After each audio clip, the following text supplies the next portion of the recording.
Actually क्या है, third आई माना आत्मस्वरूप की स्टेज है। क्या है जो गीता में क्या कहा है उसने? आत्मा का है, आत्मस्वरूप का है गीता ने। आज गीता सर्वशास्त्र शिरोमणि है ना, हाँ? उससे आगे तो कुछ नहीं है ना। तो भगवान ने गीता में शब्द क्या किया? तू आत्मस्वरूप बन, मुझ परमात्मा को याद कर। तो आत्मस्वरूप की जो स्टेज है वो थर्ड आई है, वो दिव्य दृष्टि आती है उससे।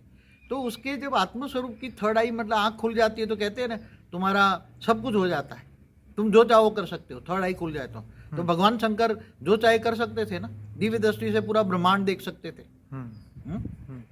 तो जो देखना चाहें वो देख सकते हैं।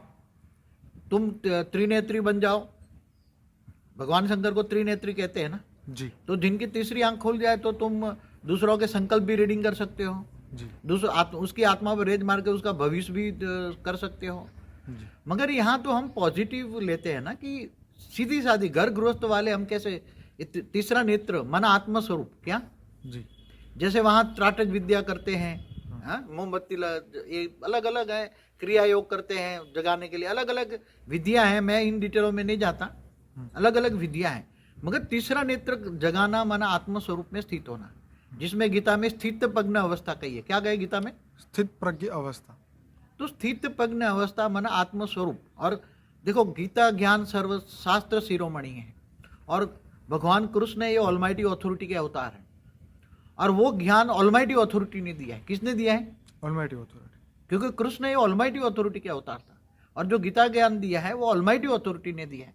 तो इससे ज्यादा तो ये कुंडलिनी जागरूक कराते हैं, कुंडलिनी जागरण कराते हैं, कई उसके कई लोग कराते हैं, बड़ी जाते हैं लोग।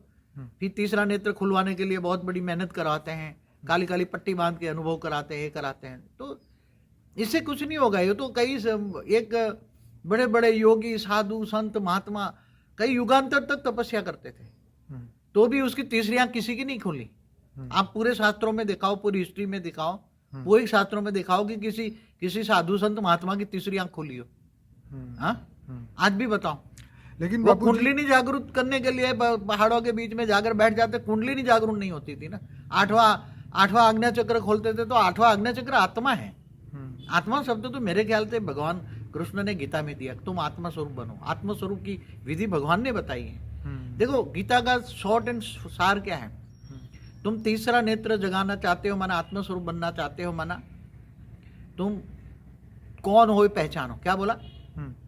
परमात्मा को जानना है तो तुम्हें पहले खुद को जानना पड़े ना, अपने आप को जानो।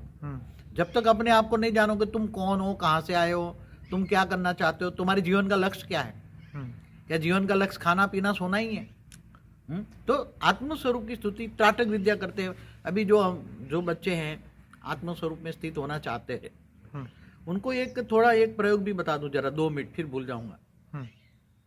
कि जैसे एक सामने व्हाइट लाइट होती है ना, त्राटक विद्या में लोग सूर्य की रोशनी भी डायरेक्ट लेते हैं, कहीं सुबह की, कहीं। तो आत्मस्वरूप को ज्यादा जगाना है, आत्मस्वरूप में स्थित होना है तो उसका हल्का सा आप स्थूल प्रयोग, स्थूल लाइट का लो, जो व्हाइट लाइट है ना, क्योंकि आत्मा एकदम तुम आत्मा का है। अभी साधु संतों में डिफरेंस ऑफ ओपिनियन आत्मा का है, कई महीने में सुना था। तो आत्मा कहते हैं यहाँ हार्ट में आत्मा है, कई कहते हैं मन का है तो मन यहाँ हार्ट में है। अरे आत्मा के अंदर ही मन बुद्धि संस्कार है, कई वीडियो में कह चुका है ना। आत्मा के अंदर ही मन बुद्धि संस्कार है। आत्मा के अंदर मन है, मन के अंदर बुद्धि है, बुद्धि के अंदर संस्कार है। तुम जो कर्म करते हो उसके हिसाब से संस्कार बनता है।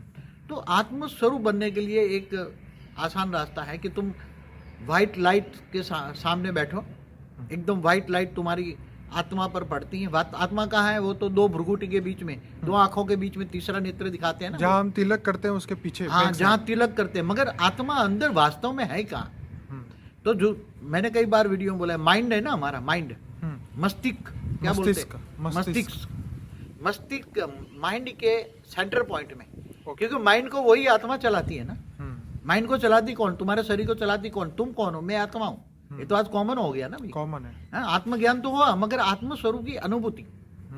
तो आत्मस्वरूप की अनुभूति के लिए तुम, जैसे मैं तो अलग अलग मुद्राओं में बैठता हूँ। मैं जैसे कभी कभी कुर्सी में बैठ के भी करता हूँ, ऐसा आत्मस्वरूप में स्थित होता हूँ। तो मैं ऐसे, मैं तो खुली आंखों से भी आत्मस्वरूप कर सकता हूँ। ठीक है। यहाँ खुली आंखों से भी मैं तो खाते पीते हरते फरते, क्योंकि मैं तो कई सालों से आत्मस्वरूप की अनुभूति हुई है। मैं कम से कम 91 92 से आत्मस्वरूप की अनुभूति करता हूँ। तब तो इतना 97 से ज्ञान उतार पाया ना। और उसके लिए मैंने बहुत तपस्या की है, बहुत। पूरे संडे सुबह पूरे 24 घंटे बिना खाए पिए, केवल पानी भी 2 घूंट। ठीक है। शरीर हल्का होगा तो मन हल्का होगा, तो आत्मस्वरूप इमर्ज करने में टाइम लगेगा, नहीं लगेगा, कम लगेगा। तो सीधा है कि तुम एक स्थूल लाइट का सहारा लो, व्हाइट लाइट, एक बल्ब, व्हाइट लाइट का बल्ब सामने रखो। वो बल्ब के सामने त्राटक विद्या करते हैं ना, मोमबत्ती का, हाँ जी। ऐसे व्हाइट लाइट आंखें बंद करके यहाँ लगाओ, व्हाइट लाइट यहाँ भ्रुकुटी के बीच में, तीसरा नेत्र है, आत्मा है। और आत्मा को खोलो, आत्मा हूं मैं, आत्मा हूं, खाते पीते हरते फरते। पहले जब तक आत्म स्वरूप नहीं होंगे तब तक परमात्मा की पावर नहीं आएगी। तुम कितना भी याद कर लो, परमात्मा की पावर नहीं आएगी। तो पहले आत्म स्वरूप बनो। इसलिए गीता में क्या, तुम मुझको आत्म स्वरूप बनो, परमात्मा को याद करो। तो क्या होगा, आत्म स्वरूप की जैसे जैसे अनुभूति आएगी, थोड़ी अनुभूति, लंबा समय लगेगा, ऐसा कोई ये साधारण चीज नहीं है।